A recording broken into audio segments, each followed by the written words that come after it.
We know from the book of Genesis, ਤੁਸੀਂ ਉਤਪਤੀ ਦੀ ਕਿਤਾਬ ਵਿੱਚ ਦੇਖ ਸਕਦੇ ਹੋ God wanted to create a universe.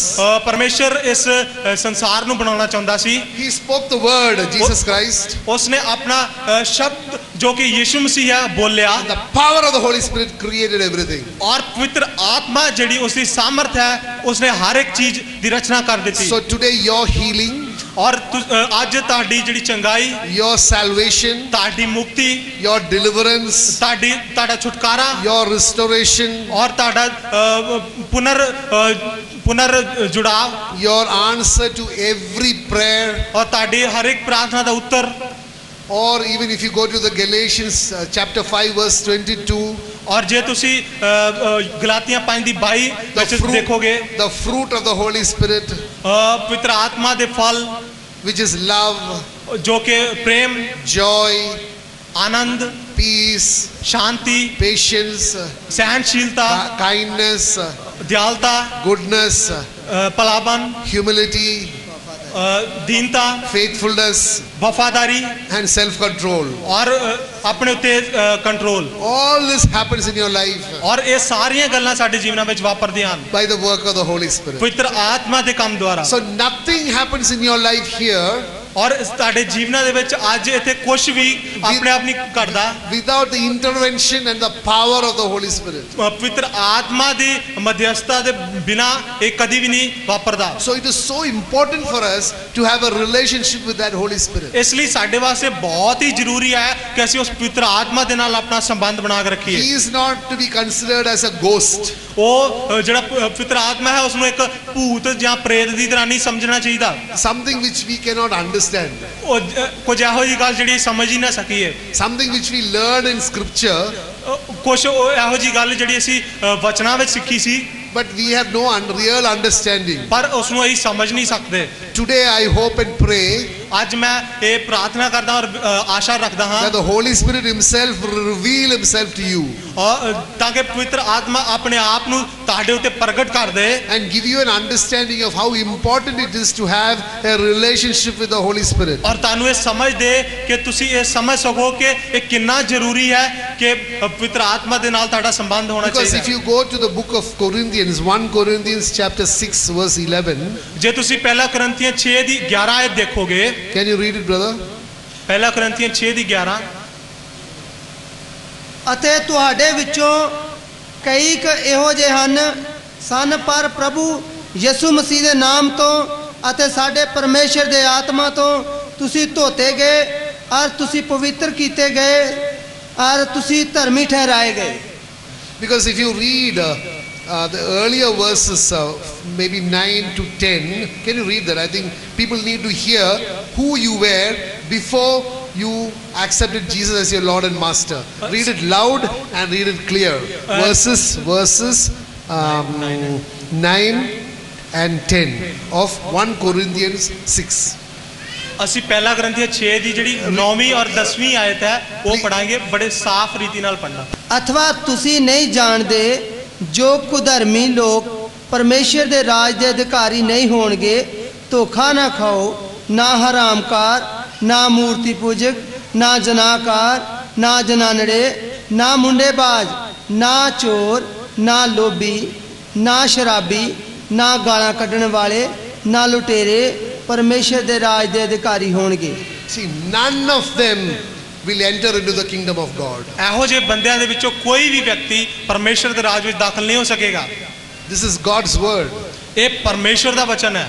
But then the next word is a word of encouragement. ਔਰ ਜਿਹੜਾ ਅਗਲਾ ਜਿਹੜਾ ਵਚਨ ਹੈ ਉਹ ਸਾਨੂੰ ਉਤਸ਼ਾਹਿਤ ਕਰਨ ਵਾਲਾ ਵਚਨ ਹੈ। Read that. 11. ਅਗਲੀ ਆਇਤ। ਅਤੇ ਤੁਹਾਡੇ ਵਿੱਚੋਂ ਕਈ ਇਹੋ ਜਿਹੇ ਸਨ ਪਰ ਪ੍ਰਭੂ ਯਿਸੂ ਮਸੀਹ ਦੇ ਨਾਮ ਤੋਂ ਅਤੇ ਸਾਡੇ ਪਰਮੇਸ਼ਰ ਦੇ ਆਤਮਾ ਤੋਂ ਤੁਸੀਂ ਧੋਤੇ ਗਏ ਔਰ ਤੁਸੀਂ ਪਵਿੱਤਰ ਕੀਤੇ ਗਏ ਔਰ ਤੁਸੀਂ ਧਰਮੀ ਠਹਿਰਾਏ ਗਏ। There are 3 words in that verse that I want to draw your attention to.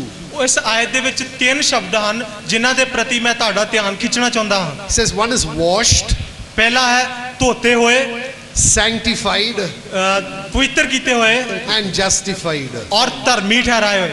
So what were you washed? ਔਰ ਤੁਸੀਂ ਕਦੋਂ ਧੋਤੇ ਗਏ ਸੀ? Washed like this? ਕੀ ਤੁਸੀਂ ਜਿੱਦਾਂ ਧੋਬੀ ਕੱਪੜੇ ਧੋਂਦਾ ਉਦਾਂ ਧੋਤੇ ਗਏ ਜੀ or like this ਜਾਂ ਇਦਾਂ ਮਸ਼ੀਨ ਦੇ ਵਿੱਚ ਜਿੱਦਾਂ ਧੋਂਦੇ ਉਦਾਂ or in washing machine? ਜਾਂ ਵਾਸ਼ਿੰਗ ਮਸ਼ੀਨ ਦੇ ਵਿੱਚ ਧੋਤੇ ਗਏ What is a washed? ਕਿਸ ਤਰ੍ਹਾਂ ਤੁਸੀਂ ਧੋਤੇ ਗਏ What is a wash? ਕਿਸ ਤਰ੍ਹਾਂ ਧੋਤੇ ਗਏ Let's go to the book of Ephesians chapter 5 ਅਸੀਂ ਅਫਸੀਆਂ 5 ਨੂੰ ਪੜਾਂਗੇ verse 26.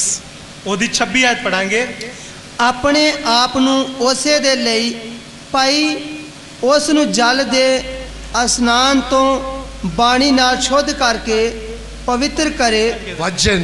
Say Vajan.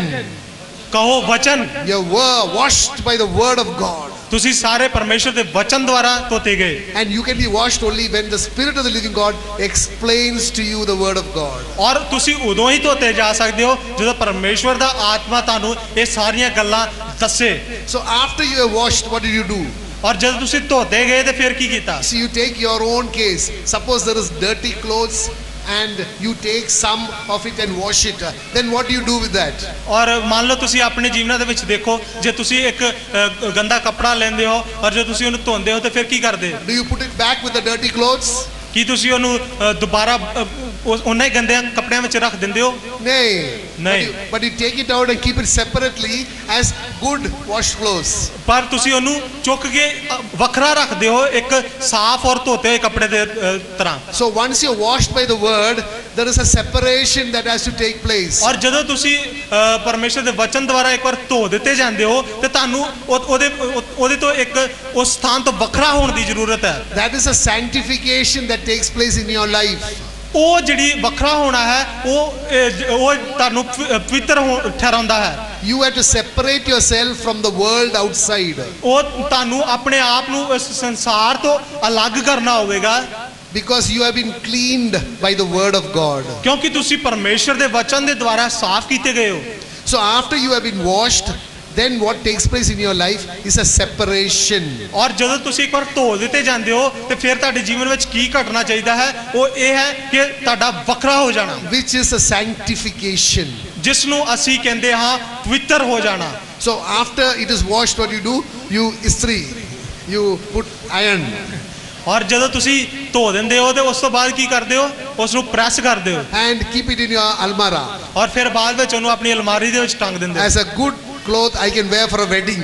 ਔਰ ਉਹਨੂੰ ਇਸ ਤਰ੍ਹਾਂ ਰੱਖ ਦਿੰਦੇ ਹੋ ਕਿ ਜਦੋਂ ਵਿਆਹ ਸ਼ਾਦੀ ਆਏਗੀ ਉਦੋਂ ਪਾਵਾਂਗੇ So if you look at the dirty cloth and the good cloth, there is a justification that has taken place. ਔਰ ਜਦੋਂ ਤੁਸੀਂ ਦੇਖੋਗੇ ਇੱਕ ਗੰਦੇ ਕੱਪੜੇ ਨੂੰ ਔਰ ਇੱਕ ਸਾਫ਼ ਕੱਪੜੇ ਨੂੰ ਤੇ ਤੁਸੀਂ ਦੇਖੋਗੇ ਕਿ ਉੱਥੇ ਇਹਨਾਂ ਕੱਪੜਿਆਂ ਦੇ ਵਿੱਚ ਇੱਕ ਤਰ੍ਹਾਂ ਦਾ ਨਿਆਂ So ਕੀਤਾ ਗਿਆ ਹੈ nobody will keep the dirty clothes in your cupboard. ਤੁਹਾਡੇ ਵਿੱਚੋਂ ਕੋਈ ਵੀ ਉਹ ਗੰਦੇ ਕੱਪੜੇ ਨੂੰ ਉਠਾ ਕੇ ਆਪਣੇ ਉੱਤੇ ਅਲਮਾਰੀ ਵਿੱਚ ਨਹੀਂ ਰੱਖੇਗਾ But because you have been washed and you have been ironed, you have been justified to find a place inside the cupboard. ਕਿਉਂਕਿ ਤੁਸੀਂ ਧੋਤੇ ਗਏ ਹੋ ਔਰ ਸਾਫ਼ ਕੀਤੇ ਗਏ ਹੋ ਔਰ ਪ੍ਰੈਸ ਕੀਤੇ ਗਏ ਹੋ ਔਰ ਜਿਹਦੇ ਦੁਆਰਾ ਤੁਸੀਂ ਉਸ ਨੂੰ ਸਾਫ਼ ਜਗ੍ਹਾ ਤੇ ਟੰਗ ਦਿੰਦੇ ਹੋ ਔਰ ਇਹਦੇ ਦੁਆਰਾ ਉਸ ਨੂੰ ਉਹਦੇ ਵਿੱਚ ਇੱਕ ਨਿਆਂ ਕਰ ਦਿੰਦੇ ਹੋ Are you with me?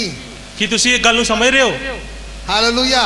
Hallelujah I am just giving an example for you to understand that once we were dirty because of our sinfulness, ਇਹ ਮੈਂ ਸਿਰਫ ਤੁਹਾਨੂੰ ਇੱਕ ਮਿਸਾਲ ਦੇ ਤੌਰ ਤੇ ਦੱਸ ਰਿਹਾ ਤਾਂ ਕਿ ਤੁਸੀਂ ਸਮਝ ਸਕੋ ਕਿ ਇੱਕ ਸਮਾਂ ਅਜਿਹਾ ਸੀ ਜਦੋਂ ਤੁਸੀਂ ਇੱਕ ਗੰਦੇ ਇਨਸਾਨ ਦੇ ਰੂਪ ਵਿੱਚ ਸੀ and the Spirit of the living God washes us with the word of God. ਔਰ ਪਰਮੇਸ਼ਰ ਦਾ ਆਤਮਾ ਨੇ ਆ ਕੇ ਤੁਹਾਨੂੰ ਆਪਣੇ ਉਸ ਦੇ ਵਚਨ ਦੇ ਦੁਆਰਾ ਸਾਫ਼ ਕੀਤਾ separates us from the world ਔਰ ਉਸਨੇ ਸਾਨੂੰ ਸੰਸਾਰ ਤੋਂ ਅਲੱਗ ਕਰ ਦਿੱਤਾ and justifies us to be a son and or a daughter of God. ਔਰ ਸਾਨੂੰ ਇਸ ਗੱਲ ਵਾਸਤੇ ਧਰਮੀ ਠਹਿਰਾ ਦਿੱਤਾ ਨਿਆਂ ਕਰ ਦਿੱਤਾ ਕਿ ਅਸੀਂ ਪਰਮੇਸ਼ਰ ਦੇ ਧੀਆਂ ਔਰ ਪੁੱਤਰ ਬਣ ਜਾਈਏ So the word here says, in the name of the Lord Jesus and by the Spirit of our God. ਔਰ ਪਰਮੇਸ਼ਰ ਦਾ ਵਚਨ ਦੱਸਦਾ ਹੈ ਪ੍ਰਭੂ ਯਿਸੂ ਮਸੀਹ ਦੇ ਨਾਮ ਦੇ ਵਿੱਚ ਔਰ ਉਸ ਦੇ ਆਤਮਾ ਦੇ ਦੁਆਰਾ So this can happen in our life only by the power in the name of Jesus and by the Spirit of the living God. ਔਰ ਇਹ ਸਾਡੇ ਜੀਵਨਾਂ ਵਿੱਚ ਤਦ ਹੀ ਹੋ ਸਕਦਾ ਹੈ ਪ੍ਰਭੂ ਯਿਸੂ ਮਸੀਹ ਨਾਮ ਦੀ ਸਾਮਰਥ ਦੇ ਵਿੱਚ ਔਰ ਪਵਿੱਤਰ ਆਤਮਾ ਦੇ ਕੰਮ ਦੇ ਦੁਆਰਾ So without the presence of God in our lives, ਔਰ ਪਰਮੇਸ਼ਰ ਦੀ ਹਜ਼ੂਰੀ ਤੋਂ ਬਿਨਾਂ ਸਾਡੇ ਜੀਵਨਾਂ ਵਿੱਚ we cannot by our own effort clean ourselves and become sons of God ਅਸੀਂ or ਆਪਣੇ daughters of God. ਅਸੀਂ ਆਪਣੇ ਯਤਨਾਂ ਦੇ ਦੁਆਰਾ ਆਪਣੇ ਆਪ ਨੂੰ ਧੋ ਨਹੀਂ ਸਕਦੇ, ਸ਼ੁੱਧ ਨਹੀਂ ਕਰ ਸਕਦੇ ਔਰ ਪਰਮੇਸ਼ਰ ਦੇ ਧੀਆਂ ਪੁੱਤਰ ਨਹੀਂ ਬਣ ਸਕਦੇ।